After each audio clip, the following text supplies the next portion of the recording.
living in the North is expensive. Food insecurity has always been a widespread issue in Northern Aboriginal communities in Canada. Now, are these communities food secure? The answer is no. Food insecurity is not a common problem in Canada, but for some northern remote Aboriginal communities, it is. Moose Factory, Ontario is a northern Aboriginal community located at the southern end of James Bay. It is one of the communities that is currently suffering from high food prices, and in some cases, food insecurity. We had the chance to sit down and talk with 74-year-old local resident of Moose Factory, Mary Linklater, about her culture and what she thinks about the food prices. I had a grandfather that I grew up with, lived with us, my dad's father. And before he passed on, he was 96 years old. He told us never to give up our traditional way of life, like hunting and surviving from traditional way. Because he said he knew, like, in the future, he said, the food will be ruined, contaminated in different ways. Even the vegetables we had our own garden when we were kids. And that's why he was concerned. He said, you should try and keep it up.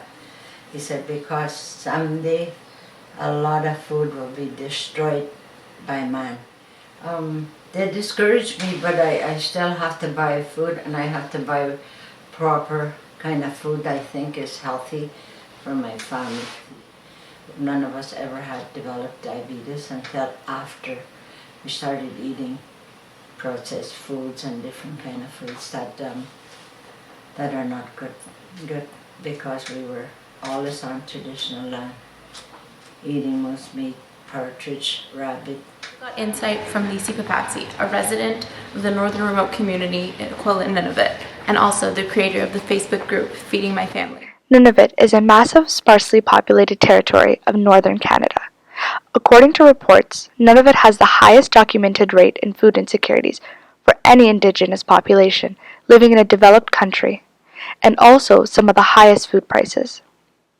We had the opportunity to ask Lisi what Nunavut's experience is like when dealing with food insecurity. There's a lot of kids with low-income families that don't have meals, regular meals daily. We've heard a lot of mothers not eating so their kids can eat. A lot of sharing among the Inuit with what we call country food to prevent. I really think because we share our country food that there's no starvation in the North. I mean, it's a complex issue. There's no one way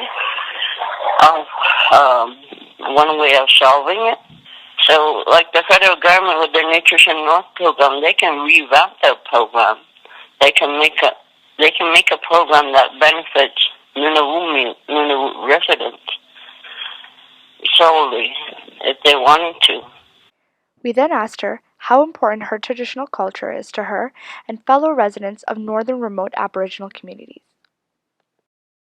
It's extremely important that our ancestors survived and made sure that we survived, and so it's really important for us to be for the next generations to come to stand up for that.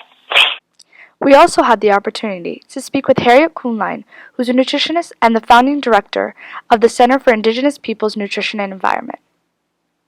She was also a former professor for human nutrition at McGill University. She also has a PhD from the University of California, Berkeley, and was awarded her honorary doctorate from the University of Western Ontario in 2008. She was the chair of the report for the expert panel on the state of knowledge of food security in Northern Canada conducted by the Council of Canadian Academies. She gave us her insight into the issue and possible recommendations. Well, I think it's extremely important to address food insecurity wherever you find it.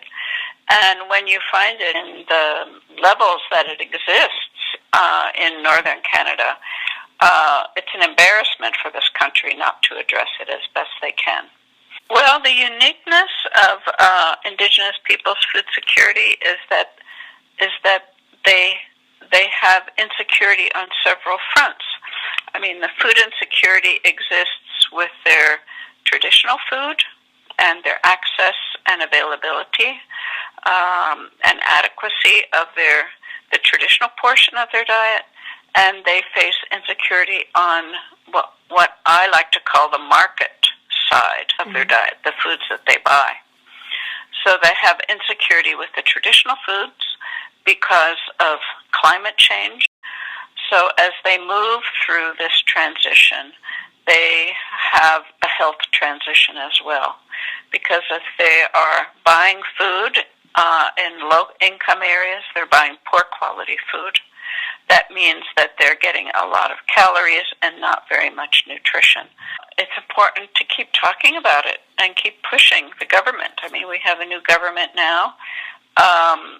We should be able to make sure that the Aboriginal people have more access to their traditional food. I mean, like the industry, the mining, and the oil and gas industries don't keep eating up their traditional land and interfering with the animals. But if people feel that they want to hold on to their culture and live in these lovely, beautiful places that they have, they shouldn't have to starve to do that. With the new federal government in charge, let's see how these changes are implemented into the lives of the Aboriginal people in these communities.